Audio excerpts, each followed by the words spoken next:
भीम ॲपद्वारे डिजिटल व्यवहार करणाऱ्या भाग्यवान विजेत्यांची बक्षिसं काल जाहीर करण्यात आली। याच्यामध्ये केवळ 1590 रुपयांचा व्यवहार करणाऱ्या सेंट्रल बँकेच्या ग्राहकाला तब्बल 1 कोटी रुपयांचं बंपर बक्षीस मिळालंय। डिजिटल व्यवहार करणाऱ्या 3 भाग्यवान विजेत्यांची घोषणा झालेली होती आणि त्यामध्ये हे बक्षीस जाहीर झालंय।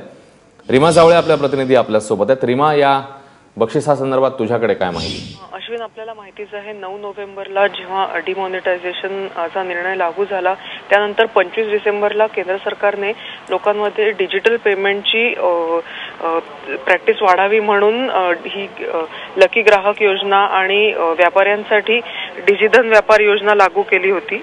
त्याच्यानुसार 25 डिसेंबर पासून जे कोणते डिजिटल पेमेंट झाले त्याच्यामधून लोकांना लकी ग्राहक निवडले गेले। डेली बेसिसवरही ग्राहक विजेते निवडले जायचे।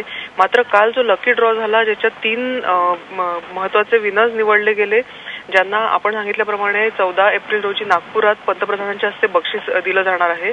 त्यात केवळ 1500 रुपयाचा व्यवहार केलेला एका ग्राहकाला, सेंट्रल बँकेच्या ग्राहकाला तब्बल 1 कोटी रुपयाचं बक्षीस मिळालं।